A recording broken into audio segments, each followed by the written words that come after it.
सूरज उगने से बदलते हैं ये धरा आसमां, चलते रहने से हो जाती है हर मुश्किल आसान। चिंता को छोड़ कर आओ कर ले मन में शुभ चिंतन, हर पल को कर ले सफल सफल कह रही है ये पवन।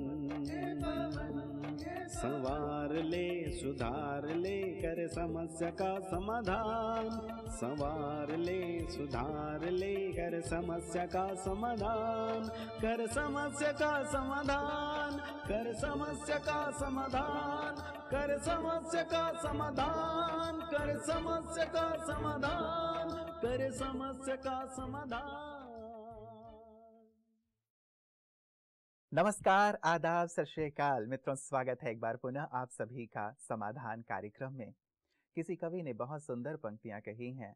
उन्होंने कहा कि आईना देखा तो क्या कमाल किया, आईना देखा तो क्या कमाल किया, खुद बनो आईना कि दुनिया सूरत देखे।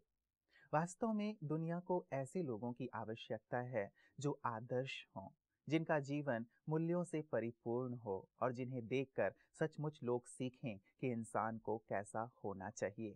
आज के दौर को यदि देखें, आज के समाज को यदि देखें तो चारों तरफ अंधकार दिखाई देता है। ऐसा लगता है कि नैतिकता कहीं रही ही नहीं है।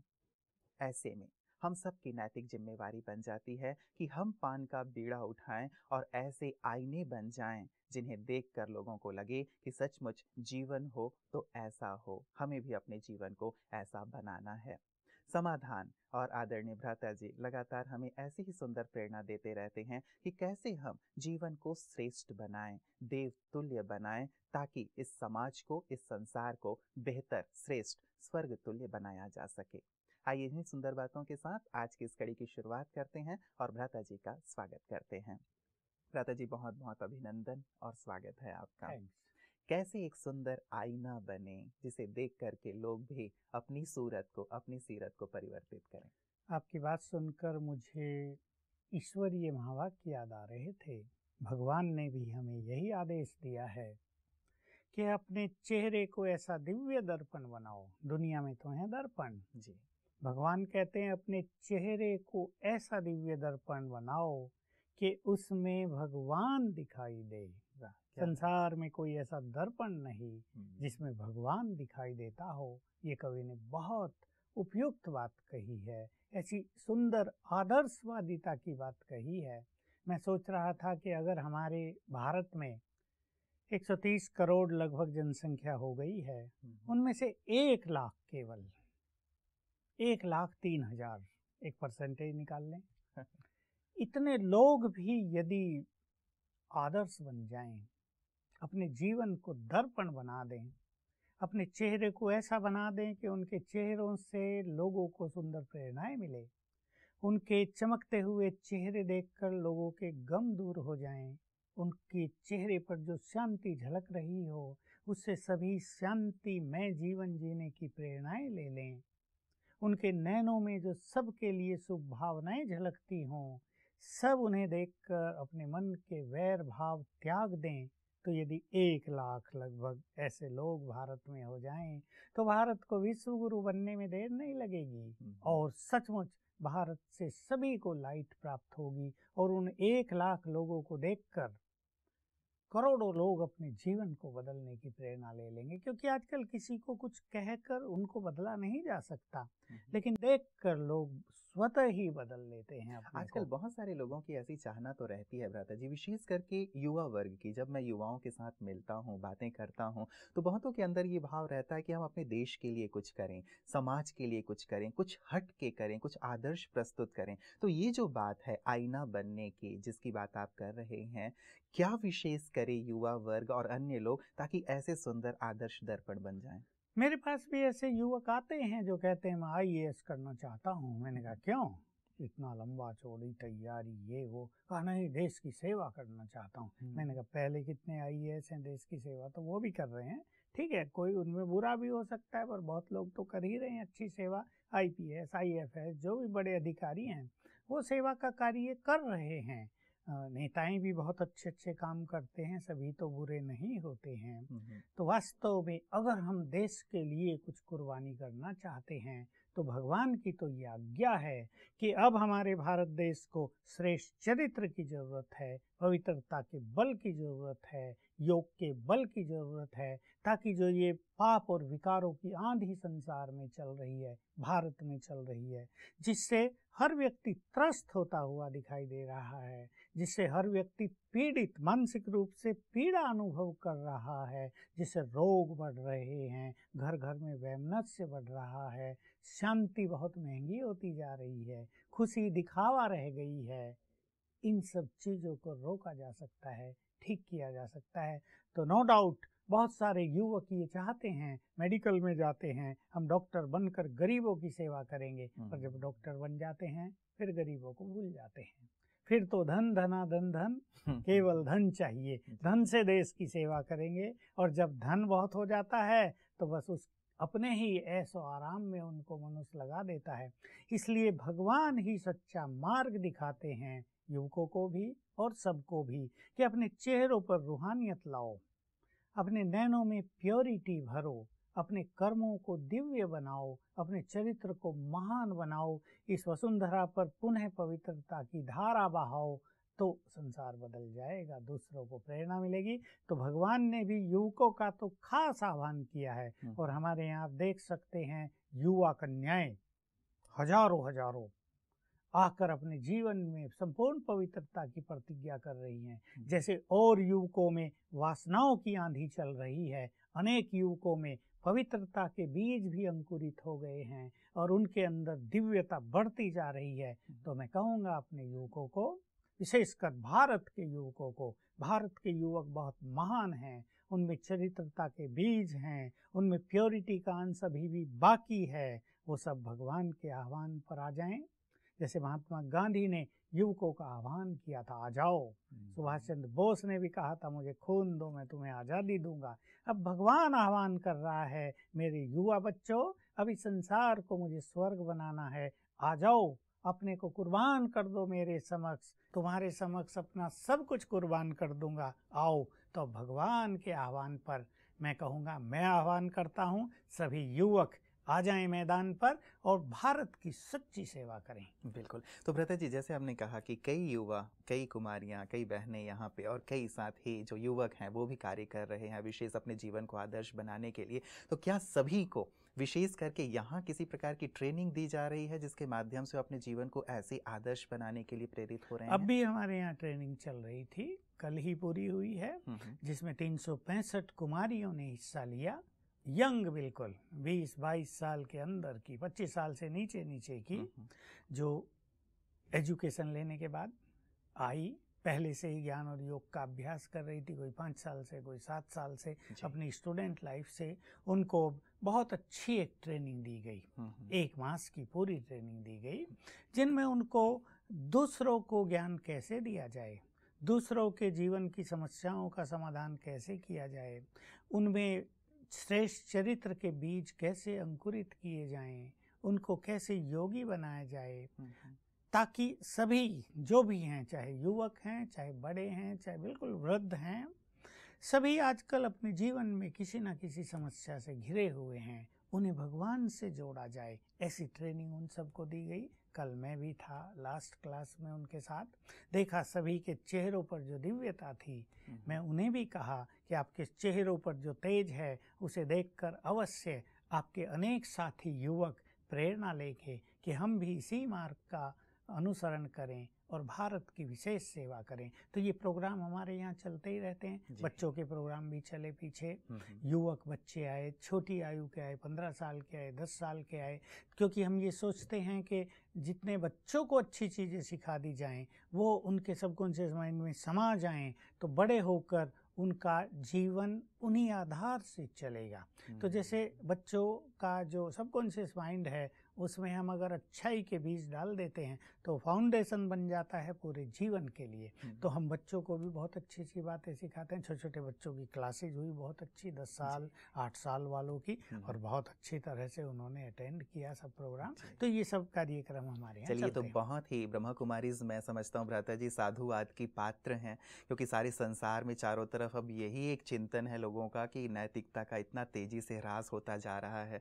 आजकल बलात्कार की घटनाएं इतनी तेजी से बढ़ती जा रही हैं। रोज़ यदि आप न्यूज़ चैनल खोल लें तो यही घटना है कि छोटी बच्चियों के साथ ये, तो ऐसे में आदर्श ढूंढने से भी नहीं मिल रहा है। ऐसे में ब्रह्मा कुमारीज बहुत श्रेष्ठ कार्य नहीं, कर रही मैं भी हैं। कल जरासी देर टीवी खोली, लेट पहुंचा, मैंने कहा सुन लूं आज क्या हुआ दुनिया में। तो यूपी का केस, फलानी जगह का केस, रेप के केस, ये वो, पुलिस कुछ नहीं कर रही है, नेताओं के बच्चे ये सब काम कर रहे हैं। मैंने तो बंद ही कर दिया कि मैं तो सोचा था कोई न्यूज आएगा अच्छा, हमारे प्रधानमंत्री देश की बड़ी सेवा के लिए तत्पर हो गए हैं, ये तो सारे ये समाचार आने लगे।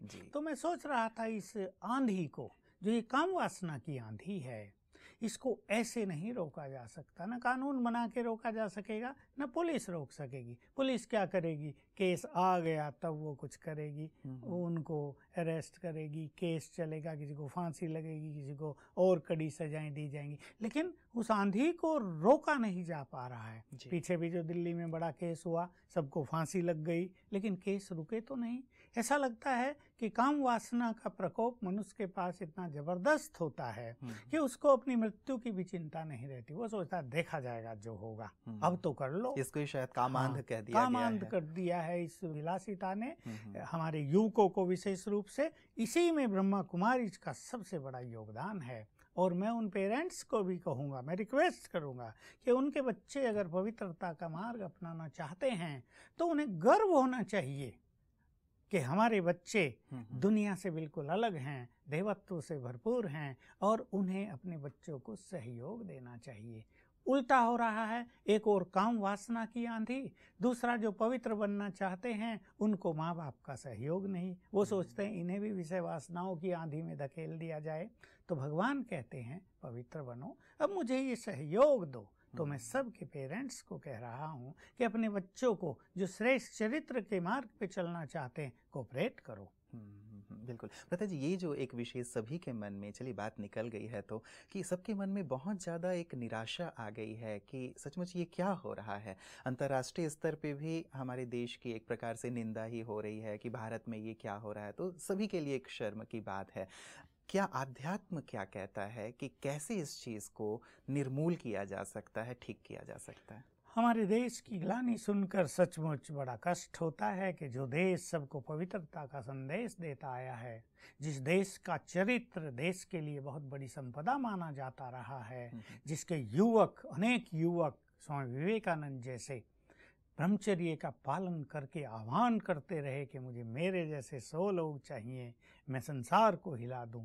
इस आध्यात्म की भूमि पर ये वासनाओं का गंदा नाला बहने लगा है, और इसमें लोग, विशेषकर जो बड़े लोग हैं जिनके पास कुछ सत्ता है, उनके बच्चे, यानी आउट ऑफ ईगो कि हमारा कोई कुछ नहीं बिगाड़ सकता, इस अहंकार के कारण ये कुकृत्य करते हैं। तो पहले तो मुझे संकल्प होता है कि सरकार को ऐसे विधान बना देने चाहिए कि चाहे वो कितने बड़े आदमी का बच्चा हो, उसने ये काम किया तो तुरंत लटका दो, देर भी नहीं करनी चाहिए। जो सालों साल केस चलते हैं ये भी इसको बढ़ावा दे रहे हैं, तुरंत बस एक मतलब मास किसी में कठोर कानून की आवश्यकता है। कठोर कानून की आवश्यकता है। पहले लोग कहते थे फांसी न दो, लेकिन फांसी के बिना अविध पापियों का उद्धार भी नहीं होने वाला है।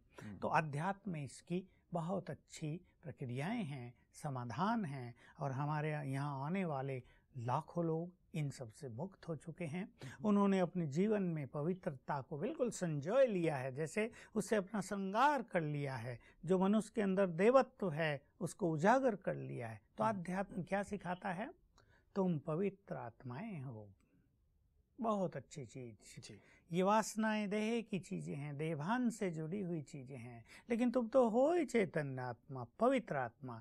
अपने सेल्फ की अवेयरनेस में आ जाओ, अपने को पहचानो, तो इससे अंदर जो प्योर संस्कार हैं वो इमर्ज होते हैं।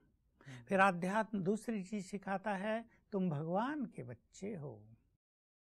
ये संकल्प ही आत्मा को प्योर वाइब्रेशंस देने लगता है। सोचो तुम्हारा कुल कितना महान है, तुम किसकी संतान हो, तुम्हारा पास्ट कितना गौरव से भरा हुआ है, कितना गर्व करने योग्य है तुम्हारा पास्ट। आध्यात्म याद दिलाता है तुम देव कुल के हो, तो पवित्रता बढ़ने लगती है। आध्यात्म में हम राजयोग सिखा रहे हैं सबको, जिस राजयोग के बल से मनुष्य अपनी वासनाओं पर विजय प्राप्त कर लेता है। और अगर थोड़े लोग भी और राजयोगी बन जाते हैं, हमारे पास 15-16 लाख हैं, लेकिन 15-16 करोड़ बन जाएं तो संसार को पवित्र बना देंगे। बिल्कुल प्रता जी, जब विशेष करके परिवार वाले मतलब बच्चियों के साथ ऐसा होता है तो एक डर का भाव बैठ जाता है कि बच्चियां वैसे भी बाहर जाएंगे ही, कॉलेज जाना है, स्कूल जाना है, जॉब में जाना है, तो उनके मन में एक भय रहता है कि ठीक ठाक वापस आएँ। दूसरा, लड़कियां बाहर कार्य के लिए जाती भी हैं, क्या वो लोग कुछ विशेष ऐसा स्पिरिचुअल प्रैक्टिस कर सकते हैं जिससे कि वो सेफ रहें और साथ ही स्पिरिचुअल प्रैक्टिस उन्हें मदद कर सके? बिल्कुल, ये तो समाचार आते ही हैं। माँ बाप कहते हैं हमारी 10 साल की बच्ची है, वही स्कूल जाती है, अभी हमें तो डर लगने लगा है। तो देश में एक भय का वातावरण बन जाता है इससे। और तो हमारी सरकारों को भी इसके लिए कुछ करना पड़ेगा, और इसके लिए हमारे जो उस स्टेट के नेता हैं उन्हें भी प्योरिटी अपने अंदर लानी पड़ेगी, तब ये काम शुरू होगा। लेकिन ये जो समस्या बढ़ती जा रही है और माँ बाप जो चिंतित होते जा रहे हैं, अब भाई भी चिंतित होंगे, उनकी 25 साल की बहन रोज़ ऑफिस जाती है, किसी की नाइट ड्यूटी भी होती है, कोई देर से आती हैं, बसों से यात्रा करके आती हैं, जाती हैं। अब मनुष्य अकेला ही तो आ जाएगा, ये तो नहीं उसके साथ सदाई कोई बॉडीगार्ड बनकर रहेगा। ऐसे में जो अध्यात्म है हमारा, जो राजयोग है, वो बहुत बड़ा काम करता है। राजयोग का जब हम अभ्यास करते हैं तो एक तो हमारा अपना मनोबल बढ़ा रहता है, दूसरा हमारे प्योर संस्कार बहुत बढ़ जाते हैं, प्योर वाइब्रेशंस बनकर चारों ओर फैलते हैं, तो हमसे दूसरों को प्योर फीलिंग होने लगती है। तो कोई पापी भी अगर सामने आएगा, उसके भी मन में प्योरिटी जागृत हो जाएगी। तो एक पवित्र आत्मा को देखकर, जैसे देवियों को देखकर मंदिरों में किसी के मन में दूषित विचार नहीं आते, कोई ऐसा पापी होगा जिसके मन में आते हों, ऐसे ही जिन्होंने राजयोग किया और अपने मन को पावन बनाया, उनके वाइब्रेशंस दूसरों के मन के विचारों को बदल देते हैं। तीसरी बात है कि राजयोग में हम ये बहुत अच्छी एक, इसको हम ईश्वरीय नशा कहते हैं, कॉन्शियसनेस, कि हमारे साथ स्वयं सर्वशक्तिवान है, इस कॉन्शियसनेस को बढ़ाते हैं। मैं सिंपल भाषा में क्या करता हूँ कि जैसे स्वयं भगवान हमारा बॉडीगार्ड है, हमारे सिर पर छत्र छाया है। मैं जब जंगलों में अकेला घूमता था ना, छोटा था, यहाँ पहाड़ियों में भालू चीते तो होते ही हैं, दोपहर में मैं अकेला ही चला जाता था योग अभ्यास करने के लिए, साधनाएं करने के लिए। मुझे ये बहुत अच्छा नशा रहता था, भगवान स्वयं मेरा बॉडीगार्ड है, मेरा कुछ नहीं हो सकता। और सचमुच कभी कुछ हुआ ही नहीं। सांप बहुत होते थे उन दिनों, उबड़ खाबड़ जमीन, झाड़ियों से घिरा हुआ रास्ता, डर ही लगे किसी को भी, मैं अकेला ही चलता था कि भगवान साथी है। तो इसमें मनुष्य का मनोबल बढ़ जाता है, उसका भय समाप्त हो जाता है। और अनेक ऐसे केस हो चुके हैं हमारी बहनों के सामने कि जब ऐसे आत्ताई लोग उनके सामने आए तो उन्होंने उनका बैज देखकर कह दिया कि नहीं, इन्हें छोड़ो भाई, ये तो भगत हैं, ये तो लगता है वहाँ ब्रह्मा कुमारियों में जाते हैं, और उनको छोड़ दिया। तो एक सुरक्षा की भावना उनके अंदर भी जागृत हो गई। तो राजयोग सच में एक ऐसी प्रोटेक्शन मनुष्य को देता है, उसके मनोबल को और फियरलेसनेस को इतना बढ़ा देता है कि उससे इन चीज़ों से मनुष्य सेफ हो जाता है। बिल्कुल, मतलब एक साथ सुंदर अभ्यास राजयोग का किया जा सकता है, जिससे कि ये भी एक सुंदर निदान है। कम से कम चलिए, जैसे कई बार एग्जाम्पल दिया जाता है कि बारिश यदि हो रही है तो हम अपनी छतरी लेकर के चले तो हम सुरक्षित रहते हैं। तो चारों तरफ के वातावरण को ठीक करना खैर सरकार का काम है, NGOs कार्य कर रही हैं, सभी की जिम्मेवारी भी है, लेकिन व्यक्तिगत रूप से हम ये अभ्यास यदि कर लेते हैं तो हमारे मन का भय दूर हो जाएगा। मैं एक चीज़, और जिन माताओं ने मुझे अभी अभी फ़ोन किए इस बारे में, कई फ़ोन आए जब ये 2-4 दिन में ऐसे केस होते रहे हैं, और कितना भयावह हुआ कि उनको मारकर टांग दिया गया। 2-3 केस ऐसे ही अभी अभी सामने आए। तो माताएं और जो पेरेंट्स हैं डर गए कि क्या होगा, हम अपनी बच्चियों को भेजें या नहीं। तो मैं उनको एक ही चीज़ सिखाता हूँ कि बच्चियों को भी सिखा दो मैं शिव शक्ति हूँ, ये याद करते हुए जाएं। और आप ये संकल्प करो, हमारी बच्चियों के साथ तो स्वयं सर्वशक्तिवान है, इनके साथ कुछ बुरा हो ही नहीं सकता। ये संकल्प उन्हें भी दे दो और तुम भी रखो, तो तुम्हारे वाइब्रेशंस भी उन्हें प्रोटेक्ट करेंगे और उनमें भी बहुत अच्छी ताकत रहेगी। चलिए, बहुत हम शुभकामना रखते हैं कि जल्दी से ऐसे दिन आए कि कभी भी इस प्रकार की घटनाएं हमें सुनने को ना मिलें और हमारी सभी बहनें सुरक्षित रहें और आनंद से, जैसे एक परिवार में वो सुरक्षित महसूस करती हैं, वैसे ही देश के किसी भी कोने में रहें, सुरक्षित महसूस करें। कहते जी, ऐसा ही एक मेल आया है, चूँकि हमारी चर्चा चल रही है तो इन्होंने कहा है कि ओम शांति सूर्य भाई जी, मैं एक कुमार हूँ। मैं पिछले कुछ समय से ज्ञान में चल रहा हूँ। मेरे शरीर की आयु 29 साल है। मैं प्योरिटी की धारणा करता हूँ पर उसको ठीक रीति से निभा नहीं पाता। मैंने अपना बचपन बहुत ही गंदगी में बिताया है। स्कूल में भी संग अच्छा नहीं था, सभी गंदी चीज़ें दिखाया करते थे, जिस कारण मैं पढ़ाई में भी कुछ ज़्यादा नहीं कर सका। कई बार ऐसा लगता है मैं पिछले जन्म में भी बहुत भोगी विलासी था। अब स्थिति ऐसी है कि मेरा बहुत आकर्षण इन गंदी चीज़ों में है। मैं अकेलापन भी फील करता हूँ। सोचता हूँ शादी कर लूँ, पर फिर सोचता हूँ बाबा क्या कहेंगे और अपना ब्राह्मण परिवार क्या कहेगा। तो इस ऊहापोह की स्थिति में मैं हूँ, कृपया मेरा मार्गदर्शन करें। ये बहुत खुलकर इन्होंने अपनी बात कर ली जी। और ऐसी समस्याएं अनेक युवकों की हैं, कन्याओं की भी हैं। वो खुल के बात नहीं करती, घुटती रहती है अंदर अंदर, लेकिन इसने बहुत खुलकर बात की, इसलिए पहले तो मैं इनको थैंक्स दूंगा। इसमें शादी करने से इनको समाधान नहीं मिलेगा, क्योंकि काम वासना इनकी और बढ़ती जाएगी। और जैसा इन्होंने महसूस किया कि पूर्व जन्मों में भी इनका जीवन ऐसा ही रहा है, अब इस धारा को काटना होगा। इस पे जैसे डैम बना देते हैं ना, तो एक बैन तो इसको लगाना ही पड़ेगा, तब प्योरिटी बढ़ेगी और ये अपने जीवन का सच्चा सुख लेंगे और इनका भविष्य भी बहुत उज्जवल हो जाएगा। नहीं तो इसका परिणाम आगे चलकर युवकों पे क्या होता है, जिन्होंने अपना बचपन का जीवन, युवा जीवन, मतलब 20-22 साल तक का जीवन इस तरह गंदगी में और बुरे संग में बिता दिया है, उनकी कंसंट्रेशन नष्ट हो जाती है, उनकी शारीरिक शक्तियाँ भी नष्ट हो जाती हैं। किसी को जॉइंट पेन होते हैं, किसी को रात को नींद नहीं आती, किसी को इरिटेशन रहता है, उनका मैरिड लाइफ भी सफल नहीं हो पाता है, क्योंकि उनके शरीर में भी उस तरह की शक्ति नहीं रहती है। तो बहुत अच्छी बात है, इन्होंने हिम्मत रखी है अपनी बात कहने की और उससे बाहर निकलने की इनके मन में तीव्र उत्कंठा है, इसलिए ये बधाई के पात्र हैं। ऐसी आत्माओं को जो अपनी सच्चाई भगवान के सामने रखते हैं, उन्हें परमात्मा सहयोग भी बहुत प्राप्त हो जाता है। इसलिए परमात्मा दुआओं के भी ये पात्र हैं। मैं कुछ चीज़ें इनको पहले सजेस्ट कर देता हूँ। अगर ये केवल 3 मास सुंदर साधना कर लें, जो मैं सिंपल साधना बता रहा हूँ, क्योंकि राजयोग में कंसंट्रेशन अभी इनका इतना अच्छा नहीं होगा, मैं और थोड़ी बातें सजेस्ट कर रहा हूँ। 3 मास तक इन्हें जरा उसको अपना मेन लक्ष्य बनाकर उस पर फुल्ली फोकस कर दें तो बहुत अच्छा होगा। पहली चीज है स्वमान की प्रैक्टिस।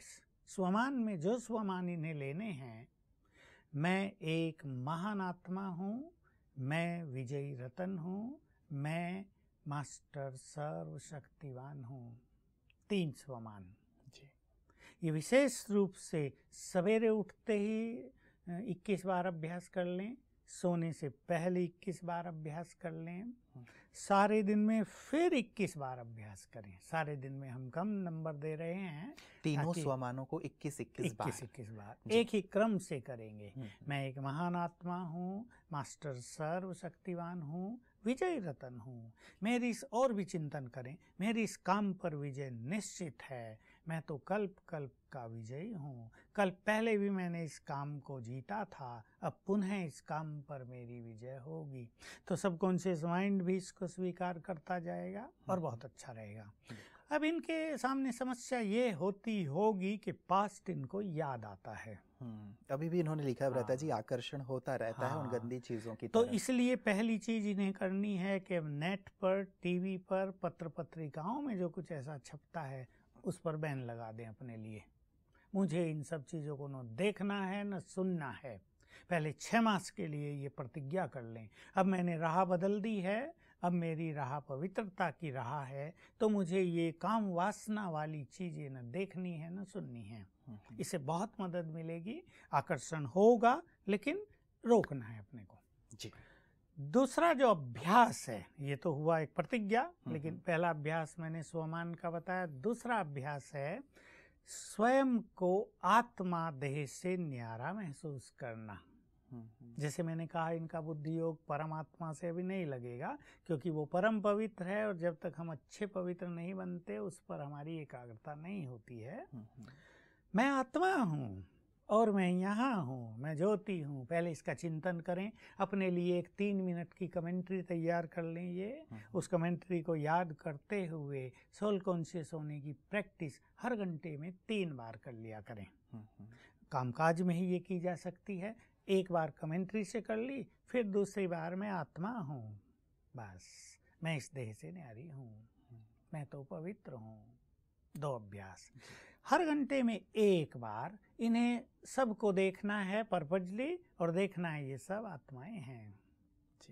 ये देह तो विनाशी है, छोड़ने वाली है। इस देह में अंदर गंदगी गंदगी है, असली तत्व तो आत्मा है। ऐसे चिंतन के साथ बस ये 3 साधना अगर ये डट कर जरा करेंगे, इसमें कोई बहाना नहीं कि मैं तो भूल गया, आज हुआ नहीं, लग जाए इसके पीछे, तो मुश्किल से ही इन्हें 15 दिन लगेंगे। 15 दिन के बाद आनंद शुरू हो जाएगा, स्थिरता शुरू हो जाएगी, और 3 मास में इनको कुछ संघर्ष नहीं करना पड़ेगा। 3 मास इनके प्रगति की ओर ले जाने वाले होंगे, और 3 मास के बाद ये देखेंगे इनका योग अच्छा लगने लगा, पास्ट इन्हें खेल लगने लगा, इट वाज नथिंग, पूरा हो गया, और अब इनको भविष्य का नशा चढ़ने लगेगा। अपने वर्तमान को ये एंजॉय करेंगे, और हमें पूर्ण विश्वास है कि ये ऐसा अवश्य करेंगे और अपने भविष्य को उज्जवल बनाएंगे। चलिए, बहुत बहुत शुक्रिया भ्राता जी। एक आशा की किरण, समाधान तो लगातार आशा की किरण दिखा ही रहा है। ऐसे युवकों के लिए भी जो एक प्रकार से दुविधा की स्थिति में है कि अब इधर जाएं या इधर जाएं, उनके लिए एक सुंदर आज आपने प्रयास और अभ्यास बताया है। हमारी शुभकामना रहेगी कि इसमें वो अवश्य सफल हों। आपका बहुत बहुत शुक्रिया। मित्रों, यदि पवित्रता की राह चुन ली है तो एक नई राह है, जिस राह पे बहुत सारे विघ्न और बाधाएं तो आएंगे ही। यदि स्वर्ग में कोई हो तो वहाँ तो किसी प्रकार की तकलीफ है नहीं, लेकिन हम जानते हैं कि हम नर्क में हैं, कलयुग में हैं, जहाँ चारों ओर तामसिकता ही तामसिकता है। बुरी चीज़ें हमें अपनी ओर खींचती हैं, लेकिन संयम को बनाए रख करके हम अपनी मंजिल की ओर बढ़ सकते हैं। और बहुत सुंदर अभ्यास भ्राता जी ने हमें दिए ही हैं। उन अभ्यासों को दृढ़ता से करें। जैसे ऊहापोह की स्थिति इस एज में होती ही है कि इधर जाएं या उधर जाएं, लेकिन हमें चुनना है सत्य पथ, हमें चुनना है एक ऐसी राह जिस पर चलकर हम आदर्श बने, जिसकी शुरुआत हम लोगों ने की थी। और वास्तव में देश में आज जो घटनाएं घट रही हैं, बलात्कार के, रेप के केसेस, शर्मनाक घटनाएं हैं, जिन पे वास्तव में हम सबको चिंता करने की आवश्यकता है और ठोस कदम उठाने की भी आवश्यकता है। व्यक्तिगत रूप से हम सब ये लक्ष्य रखें कि हम अपने आप को योग युक्त रखकर परमात्मा की याद में रह के न केवल स्वयं सुरक्षित रहें, बल्कि दूसरों को भी सुरक्षा प्रदान करें। और एक विशेष बात जो मुझे याद आती है वो ये कि कभी भी भक्षक को याद नहीं किया जाता। समाज हमेशा ही भक्षक को बुरी निगाह से देखता है। रावण को हम हमेशा जलाते हैं, राम की पूजा करते हैं। तो क्यों ना हम भक्षक की बजाय रक्षक बने, तभी हम इस समाज को, इस संसार को स्वर्ग बना पाएंगे। यही सुंदर संकल्प अपने पास रखें, तभी हम सचमुच श्रेष्ठ समाज की ओर बढ़ पाएंगे। नमस्कार।